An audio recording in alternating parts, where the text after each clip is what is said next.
Hello, friends. How you doing? This is Seth, one of the co-hosts of Engage Podcast, to bring you something special today. So, first of all, Happy New Year. Hope your new year is off to a good start, despite what's going on in the world around us and what's going on, what you see in the news. But I hope you personally are doing good. Hope your 2021 is off to a good start. We here at Engage Podcast are super excited for the new year because we are adding some new things to the podcast that I think I know you're going to really enjoy, and it's going to just enhance the experience of listening to our podcast. So the first thing is we have kept the format of the Leader to Leader series that we did, even though we're not going to call it Leader to Leader per se. It's still the same exact format with us sitting down with local leaders and influencers and just business people and just so on and so forth, and just kind of picking their brains as to what makes them successful, but also just having more personal conversations with people in the local community. We're adding a whole new level to our experience, which is if you are listening on YouTube, this video is actually going to be showing the video of us recording the podcast. So you'll actually get to not only see what the guests look like, but you'll actually get to kind of almost in a way feel like you're sitting in the room with us as we're talking to these different people. So if you want to go over to YouTube, you can, but if you're listening on Apple, Spotify, Google Podcast Addict, wherever, go ahead and hit that subscribe button if you haven't already. That way you can get notified every time we come out with a new episode of Engaged Podcast. Today we sit down with a guest who we've had previously on the show. His name is Anthony Roscoe and his newly married wife, Marissa Roscoe. They were actually, I think, either the second or the third guest we ever had on our podcast. But because he does physical training, because he is all about health, and making goals and setting goals and keeping goals, we thought it would be a cool idea to have him on the podcast to talk about not only how to make good resolutions for the new year, but how to keep those resolutions. And personally, we talk a lot about weight, like weight loss. We talk about dieting. We talk about different things, which I personally really needed to hear. I personally got a lot of, just a lot of encouragement from, and it was like drinking Red Bull for me, but it really can be applied to whatever you got going on, whatever resolution you have in the new year. What we talk about today can be applied to any one of those. So you guys are in for a great episode. So give it up for our friends Anthony Roscoe and Marissa Roscoe.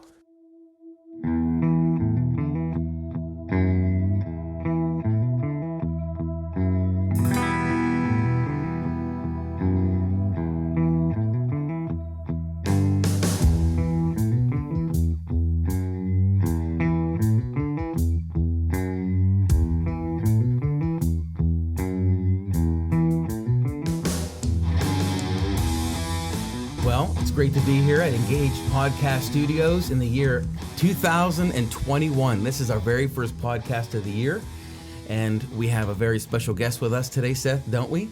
We do. Yes. Yes. This is your second time on the show, so the first follow-up we've ever done as well.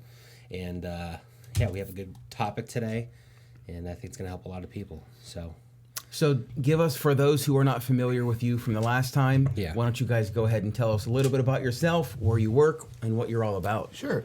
My name is Dr. Anthony Roscoe. I'm the owner of Roscoe Physiotherapy. I'm here with my wife, Marissa Roscoe. We are newly married in 2021.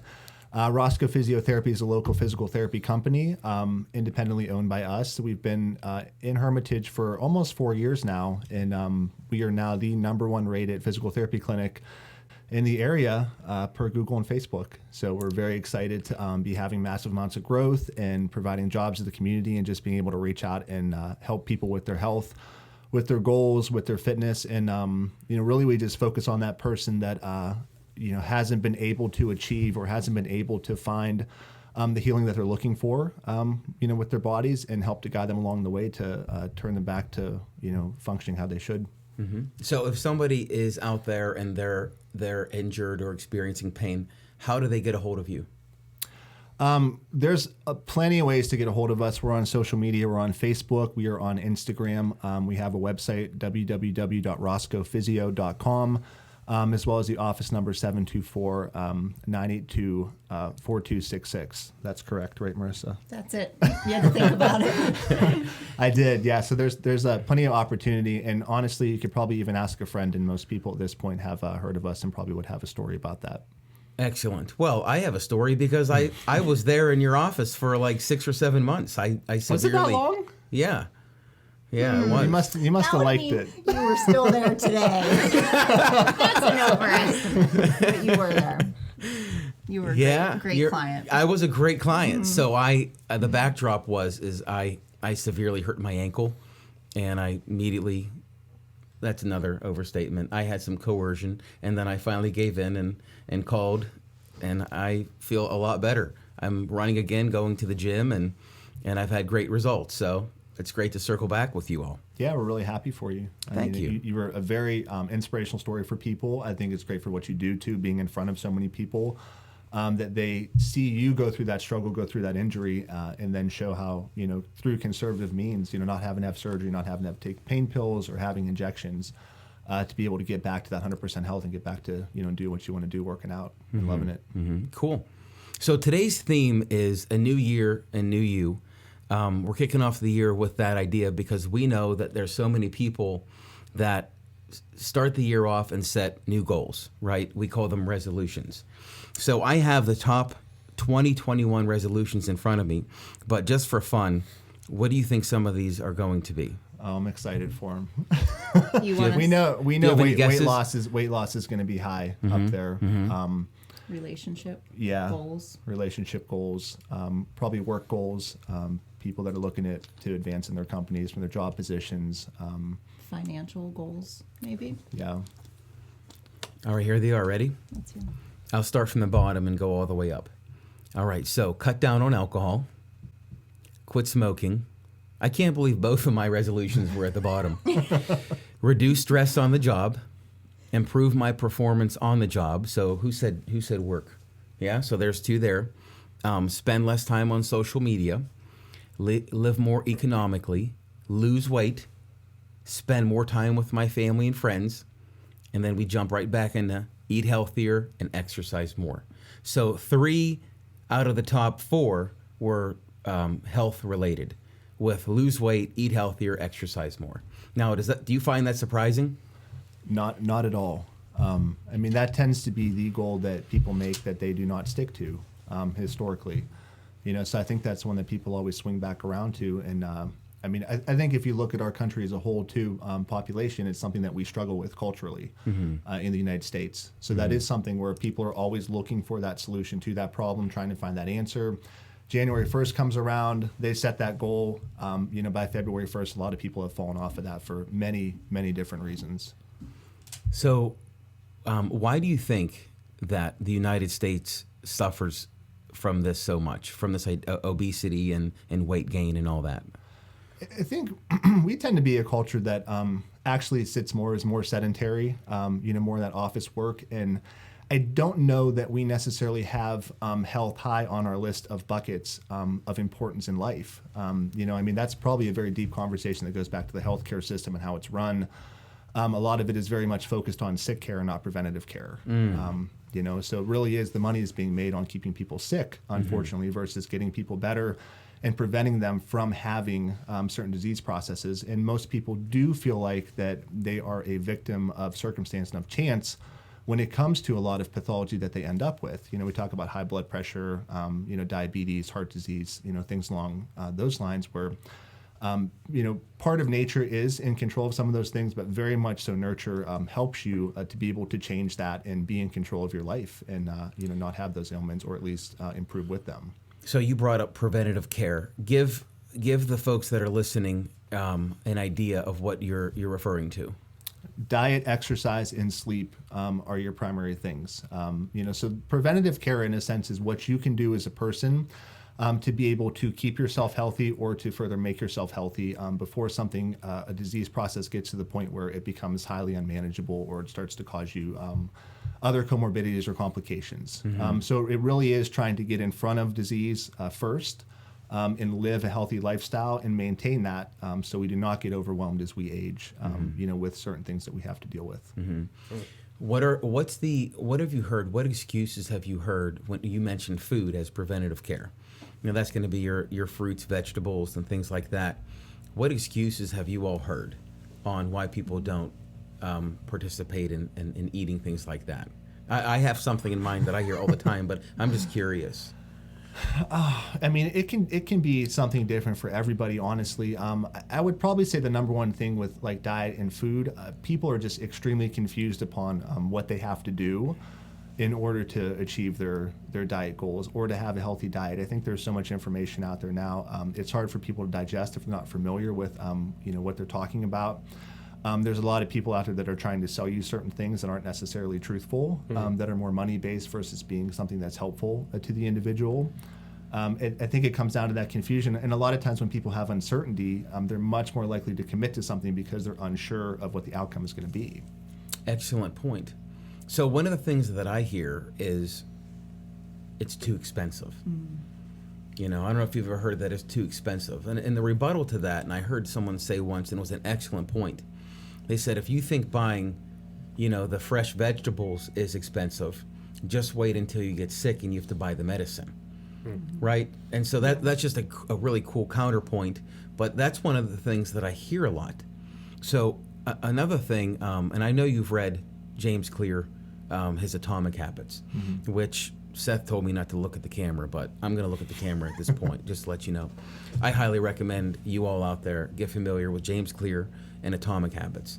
There's another great book called Switch by Chip and Dan Heath, and they touch a little bit on this concept, too, of controlling your environment. We're talking about goals today, but I just want to bring this into why I think America is suffering so much from weight gain. Both books talk about controlling your environment, setting yourself up for success. When we leave here today, we're going to get on Route 18 and we're going to drive to either you're going to go to work or go home. And what are the number one restaurants you're going to pass on your way home? What are they? All fast food. All fast food. None that we go to. Right. I should say on a regular basis. Yeah, but they're there and they're easy and they're quick and they're available. And so, your environment can either hurt you or help you. And so what these people have done, which they're brilliant in what they've done, they've placed themselves everywhere and made it quick and convenient so that when you're hungry, what are you going to do right away? I'm hungry and I'm going to, immediately turn into the quickest place. Yeah. It's a little bit, it's not a lot of money. I get full, but it's all bad for you. And so in that way, I think Americans have fallen into the trap of just quickly running into those places, and it's taken a toll. Right. I'm sorry, go ahead. Well, I was just going to say, which, if you really break it down and you look at people's spending habits, we're spending money on everything. So I think that it's just another excuse, but it's just showing you maybe that they just don't see that value there, where if they saw the value in that and that long-term benefit for them, they would be willing to make that investment. Does that make sense? Because I don't think we have a spending problem in the country. I mean, we'll spend money on lots of stuff, but why won't the health be? Yeah. So I think based off your point too, it's maybe just that seeing that value and the understanding, like you said. And I'm going to tell you that the counterpoint to that too, that it's not actually correct that eating healthy is more expensive. Yeah. Right. I mean, in my experience, it's actually much cheaper. And some of that comes down to, once again, the uncertainty of what am I supposed to eat actually? How much of it am I supposed to eat? Do I have to buy this food that is quote unquote organic and costs 3 times as much as the regular? Do I need this organic banana versus the regular banana that's sitting there? What's even in a banana? What happens to my body when I eat that? It comes back to that stuff, and I think, as Marissa said, it's easy then to say, well, it costs too much money, but then that becomes a deeper conversation of, well, what's important to you? What do we really spend on our money on? What do you value, right? Right? Because if I'm hearing what you're saying, and it makes a lot of sense, it's not that people are not spending money. Right. So if you hear that excuse, we could go and investigate their life, and you see you're spending a lot of money on a bunch of different things. It's just, what do you actually value in your life? Okay, so let's get to... Just deeper. Yeah, It's a lot deeper it does. It is, right? Yeah. It really is. So let's get to some practical stuff about goals and goal setting. What do you offer for those that are listening that have made resolutions and have failed and want to get better, and how can you help them? When it comes to setting goals, first and foremost, they have to be objective. So it has to be something that you can actually measure. Losing weight is not a goal. Losing 15 pounds in 8 weeks is a goal. That's something where you can identify what the outcome is going to be at the end of a defined time period, and you can trace that backwards and create smaller short-term goals or short-term steps along the way to make sure that you're actually being held accountable to that goal, and also too that you can switch and change things up and pivot if you have to, if you're not achieving what you're trying to achieve. If my goal is to lose 16 pounds in 8 weeks, that's 2 pounds a week. If I'm on week 2 and I've only lost 3 pounds, I need to pivot. I need to change something, whether that's with my diet or exercise. Okay, so one of the things you mentioned, I love the how it has to be objective. It's got to be measurable. But you also mentioned something. It's there. I heard accountability in there. How important is accountability in keeping goals? It's extremely important. I think first and foremost, it's important to be accountable to yourself. I think a lot of people lack that, the self-awareness to look in the mirror and take responsibility for their current situation and be accountable for it. Even when it's not necessarily of your fault, 100%. But there's a lot of power in taking responsibility and accountability for yourself. And also, too, like having secondary accountability on the outside. I have a wife who helps to hold me very accountable. We have very similar goals, both for our health, for our business, for our family, and that. But also pay a ton of money in like business coaching for accountability, to make sure that I'm doing the things that I need to do to be successful, and that somebody's there who has done it before, who has that experience that can help to guide you along the way when you do have a question or when you do get stuck. Yeah. I think too, a lot of people won't reach out for accountability because sometimes you're embarrassed to share that goal, or you might just think like, well, if I don't tell anybody and I don't achieve it, then it's okay, versus if I tell somebody and I fail, that's uncomfortable. Yeah. But if you have a history of setting a goal and not achieving it on your own, you have to start to think, I'm doing the same thing over and over, it's not working. If I reach out and ask somebody else to help me, then you're going to be more successful because you've got somebody who cares about you, who wants to see you succeed too. So, they're going to tell you how they feel, hopefully out of a place of love, and make sure you're holding to what you said you would do.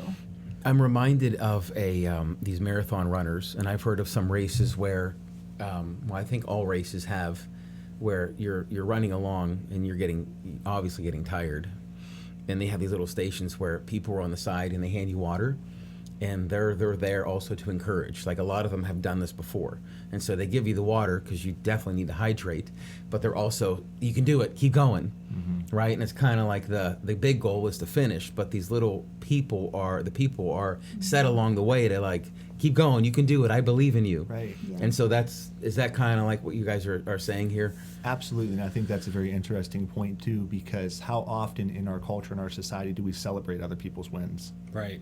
So there's a Bible verse in Romans that people overlook, and it says, this is the Anthony Cloditis version. It's you're happy with those who are happy, and you're sad with those who are sad, or mourn with those who mourn. And everyone thinks of that verse, but overlooks the easy part. The one that everyone does is mourn with those who mourn, right? Oh, I had a bad day, I'll be right over. But it's really hard to rejoice with those who rejoice. I just hit the lottery, I don't have to work anymore. I'm retired. Yeah. Wait a second. Well, I don't want to work anymore either. What is that, Anthony, hitting the lottery? I'm mad at him. I'm bitter, I'm jealous. And so it's very interesting, isn't it? That I agree that our culture is a culture that celebrates pulling down instead of lifting up. Very much so, and it's absolutely why people get held back. When you're not able to look at another person and celebrate their success or want that for another person, absolutely believe it's not coming back to you. That's just something I've learned through life. I always and it's always the right thing to do for people. You want to see people win. You want to see our country do good. You want to see people lift up and come through struggle. We like that superhero story in that, but oftentimes it turns the mirror back on us subconsciously, and we say, oh, well, it was easy for them, or they got this and I never had that opportunity, not understanding that when you say those things and you put them out there into the universe, you're taking the power away from yourself to be able to make a change and get where that person is. Mm-hmm. Yeah, right now I'm currently reading David Goggins. I don't know if you've ever heard David Goggins. Yeah. Listened to him this morning, actually. Dude, he's something else. It's like it's the only thing, because whenever I'm on the elliptical or the treadmill, I have to listen to, as what my wife would call, screaming music, right? It has to be fast, it has to be loud. But his audiobook is the only thing not that I can, like, because I don't know, just something about his voice and just his story. But that was one of the things that I got from him talking about his childhood. And it does fit to not just weight loss, but it fits with every positive change you make, which is if you make a positive change, those around you who can't or haven't made those positive changes, seeing that positive change makes them realize how they have failed themselves. So one of the things that they do to fight that insecurity is they try to pull you down. They try to discourage you, or we joke in my family that my mom will, and my wife does it too, which is like they'll comment, like my mom will say, honey, you need to lose weight, right? And then that night she'll make cookies for him, and it's kind of like a huge joke. And then anytime my dad does really well with like a diet or whatever, and my mom doesn't necessarily want to get on board, my mom's like, it's the weirdest thing, I crave Chinese food when your dad's on a diet. And it's just it's part of it subconscious, but it's a huge problem. And it's not just with, like I said, with weight loss or anything else. It's just with everyday life things. And you hit it perfectly, that we are in a culture where people don't know how to celebrate people's wins, and it's I'm trying to, there really isn't an easy way to fix it either. It has to just be an individual change. I think it has to start with the individual. Yeah. That's why it's so important that, yes, accountability is important, but self-accountability is even bigger, because you have to have a faith and a belief bigger than everything else that's going to potentially stop you from reaching something. Yeah. So that when outside noise does come in, people say things, you have that purpose inside of you that continues to propel you forward. Yes. Even when it's hard. What we would call the why. The why. Right? Yeah. The big Yeah. why. And everybody has that. And this is something else we don't do as a culture, is actually sit down in silence and think. We've very much been indoctrinated into the social media, which is interesting, with the goal of people trying to get off of that. How addictive that is, to just be able to check out of life, to check out of thought, and mindlessly scroll and consume. And we're in those periods of time consuming other people's thoughts, other people's opinions, that in most cases aren't very good for us, right? And we lose the ability to sit down in silence and create our own thoughts and opinions and actually learn who we really are as an individual, right? Instead of this whole collection of things that we've consumed and that we think we are and become our identity. Mm-hmm. I don't remember who said it, but someone said that all of life's problems could be solved if a man could just sit alone in a quiet room with in a rocking chair. And at first you read that and you're like, oh, that's silly. But then as you continue to think about it, there's a lot of truth to that. Mm-hmm. Yeah. People just can't sit still and think through things any longer. So. We were at a mastermind last year, and we did an exercise there where he said, okay, now everyone needs to be able to be in this room for the next 50 minutes. If you are unable to do that, you have to leave now, because we're shutting the door, we're locking the door. We're going to sit down, we're taking a blank piece of paper. You're going to take the pen in your right hand, you're going to take your cheek in your left hand just like this, and you're going to look at that paper in silence for 50 minutes. And as you think, we had like one main question at the top that we wrote out before. You're going to kind of ponder and meditate on that question and think and let that branch off and see where your mind goes. And was the most liberating thing to me, because it's just nothing but garbage for the first 15 minutes. Mm-hmm. You're just throwing out all these different ideas, all these thoughts. Some of them don't make sense. And all of a sudden, it's like you get through that and there's this quiet, there's this calm. And then all of a sudden, these real poignant ideas start to come through, and you just start to branch out and you start to solve your problems that, you almost need to detox, for lack of a better word, all that garbage that's just floating around in your head that you're constantly recycling all throughout the day. So in the Gospel of Luke, before Jesus chooses his 12 disciples. Now, Jesus, people don't know this, but Jesus had more disciples than just 12, but he had his main 12. But if you go back and look at that account, the Bible says that he went away all night and prayed, and then he came back and chose the 12. I thought, wow, isn't that an insight? He, Jesus, the Son of God, walking on earth, needed to unplug, get away from all the noise, right? Pray. And then he came back and chose his group, his men that were going to carry out the mission. So I think there's something to be said about that. You've heard of the story of the bucket of crabs. Yeah. And so I think this, before we shift out of this, I guess our main thing that we're talking about now would be surrounding yourself with the right people when you're making your goals. And so I heard a story once of a grandpa that took his grandson to the pier to go fishing. They were going crabbing, I guess it's called.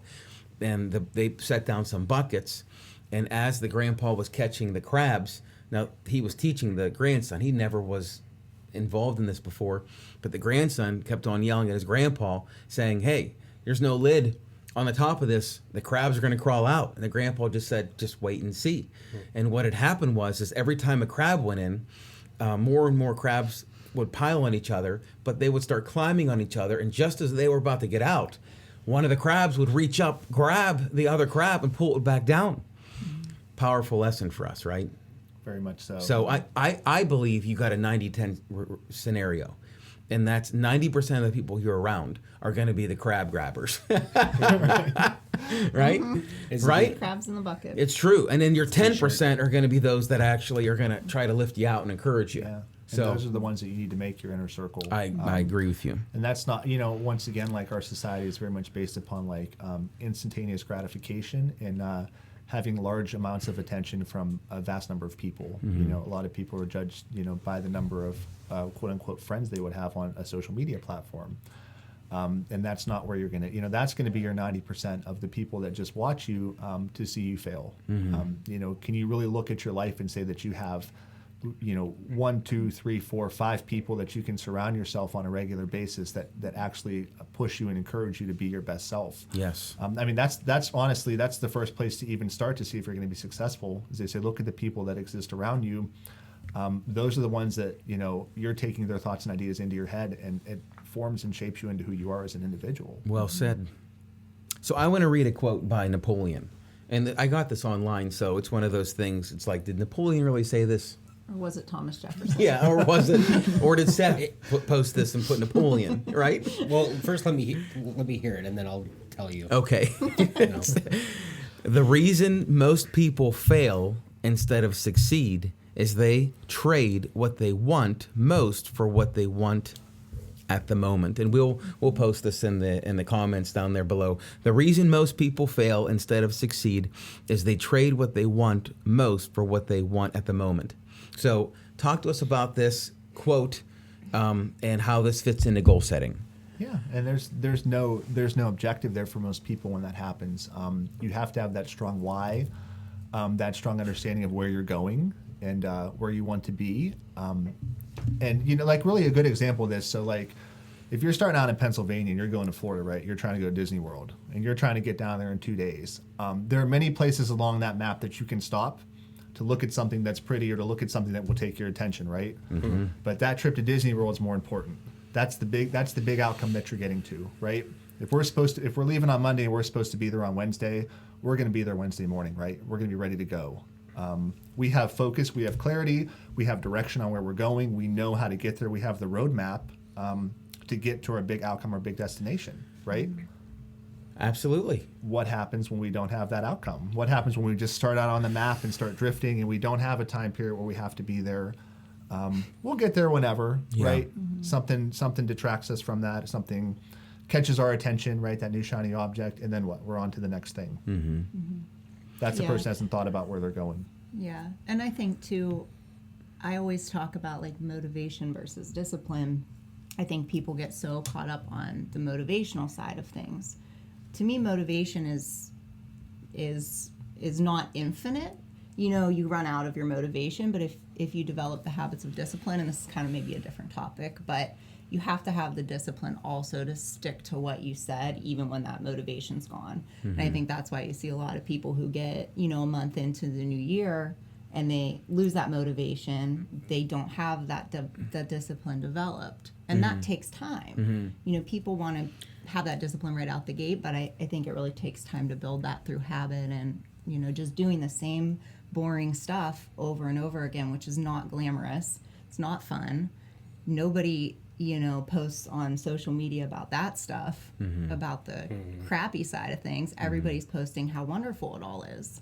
But the reality is that a lot of times it's really freaking hard. Right. And you got to have that mindset that, you're going to keep discipline to that too. So that might have been a tangent. Well, I think, just in our culture today, so not only do we have the problem with not being able to celebrate someone's victory, the other thing that I think we have as a nation as a huge problem is that we are a nation that continuously runs off of feeling first with everything. So the discipline thing we lack just as American culture, because, and you see this with people in relationships, people with even their own jobs, is that there isn't a commitment, like a hard commitment to something. And because it's just based off of what you feel like in the moment. If you don't feel like doing it, I don't want to do something I don't want to do.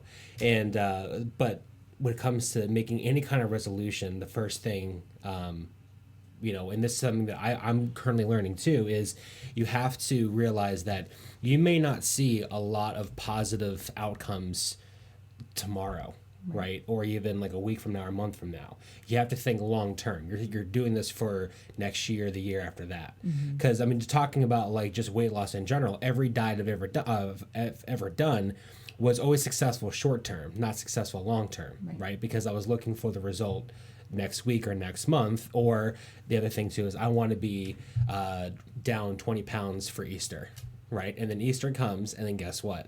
Chocolate Easter bunny comes around, and and then it's always about I want something now, not I want to do something that's going to benefit me a year, 2 years, 3 years, 5 years from now. Here's the big secret, though, right? You're not looking for the weight loss. You're looking for the person that you become along the journey. Right. When Easter comes, you want to be that person that can make that decision with discipline.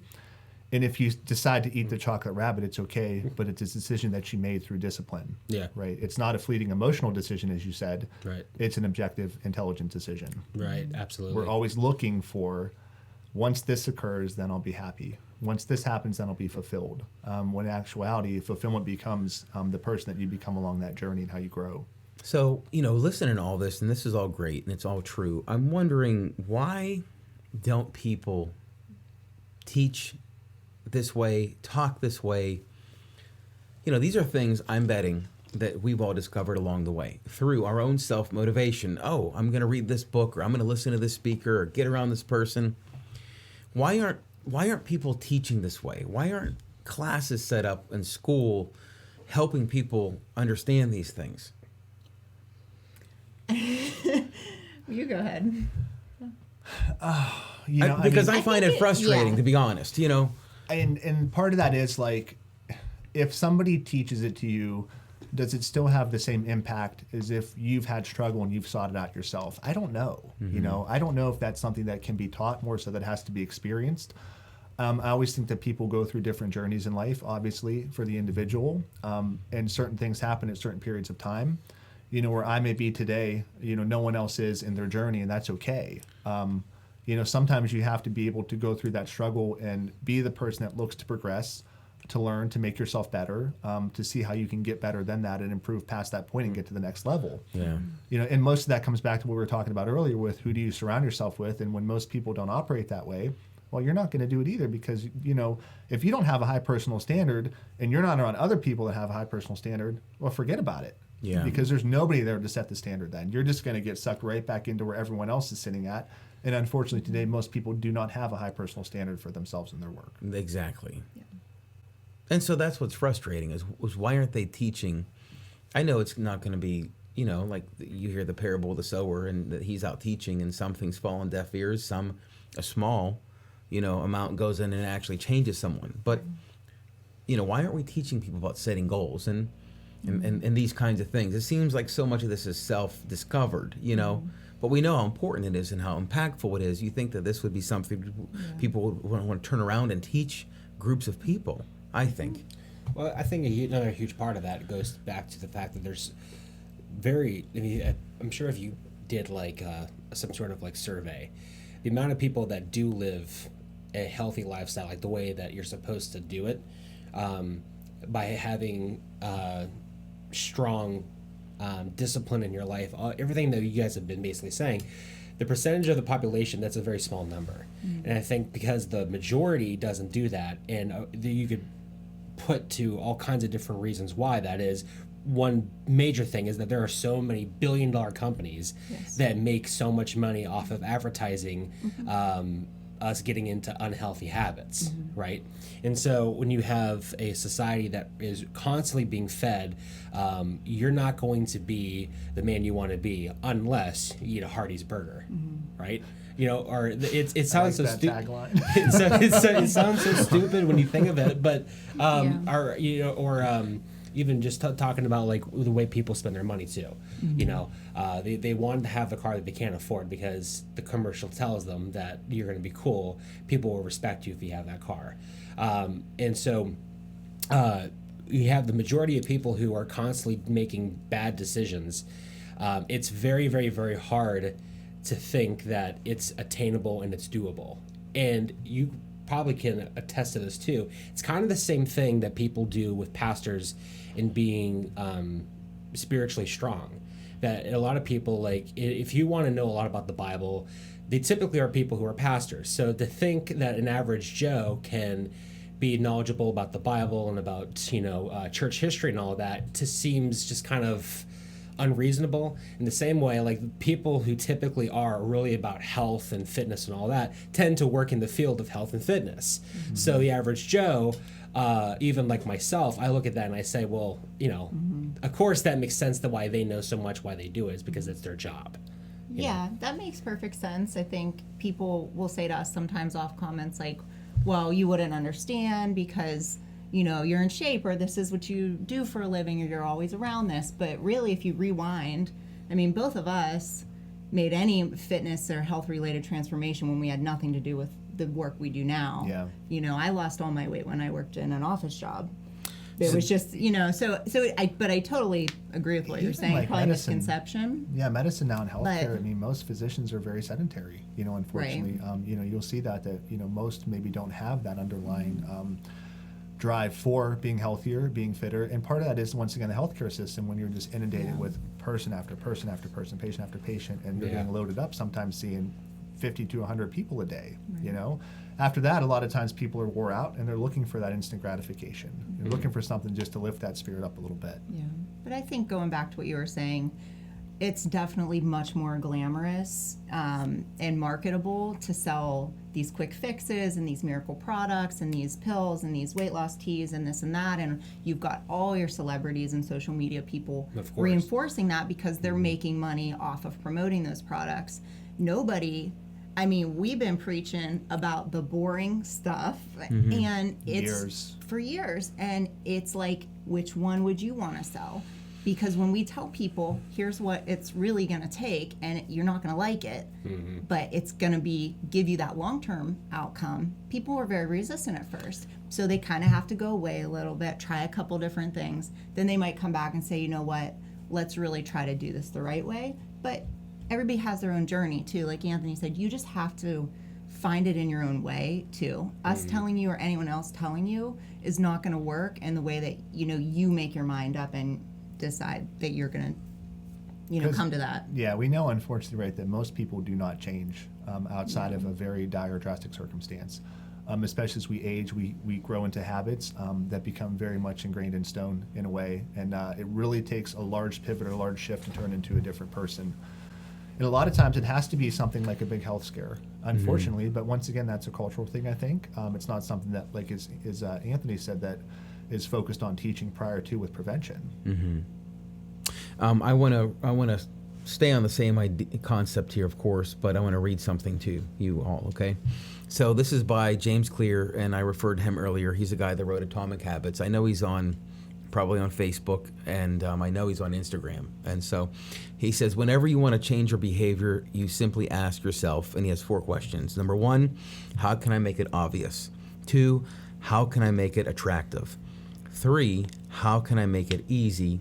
And 4, how can I make it satisfying? Now, this is couched in the context of he's a huge advocate of when you want to set a goal or become successful, that you have to think about manipulating your environment. And I say manipulate your environment, not manipulating people, manipulating an environment.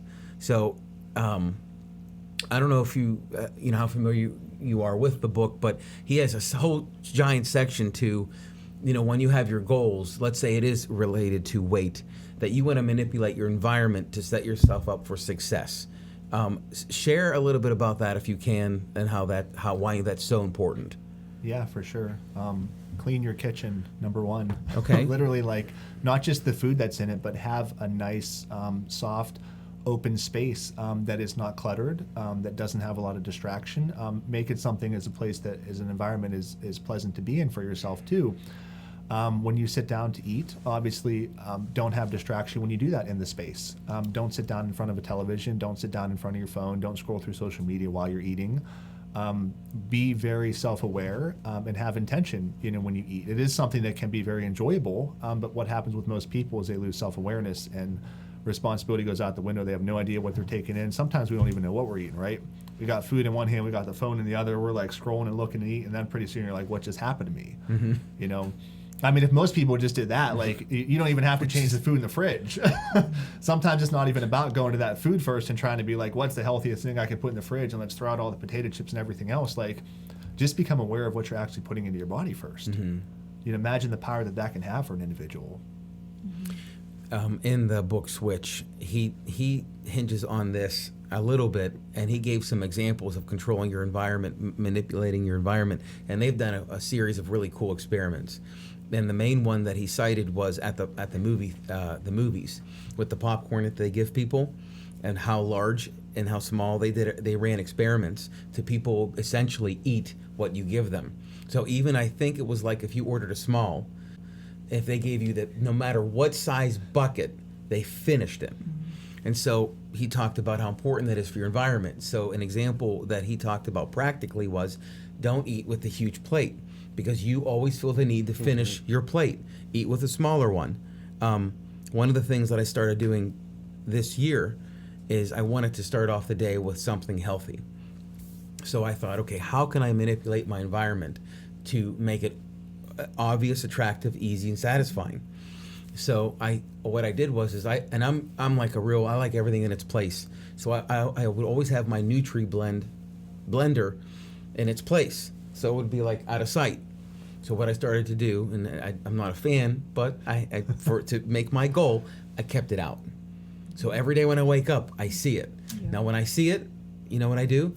I go to Aldi's, which I think is everywhere. So those listening out there, it's not like saying Giant Eagle. When we say Giant Eagle around here, there's some people who are like, what are you talking about? But anyway, they have frozen strawberries, blueberries. So I said, okay, let's make it as easy as possible. So I got the frozen stuff, so it's already done. Yeah. Right next to the blender is a keg of protein. That's why my muscles are as big or bigger as yours right now. Okay, just letting you know that. Now I know the secret. I know the secrets, right? Right now. So guess what? I controlled my environment to make it obvious, attractive, and easy, and satisfying, and that it tastes good. Yeah. So all it is a matter of putting some ice, some berries, protein, a little bit of water, and boom, I'm off. Which is extremely cheap. Right? And it is. Yeah. It is extremely cheap. It really is. One thing that always helps me too is, like, rather than setting goals to remove things or like restrict, I always try to set a goal to add something in, and then that way when you're presented with that choice, so my most simple one I use every day is like, I have a goal to eat an apple every day. Mm-hmm. And that seems so silly and basic, but what it does is, like, when I open the fridge and I'm debating which one should I go for, it's not like, no, don't eat this, don't eat that. It's eat that thing that you set the positive goal, you consume that, so it's less like restrictive, but more, gives you something positive Right. to do instead of being like, oh, well, I can't eat all these things.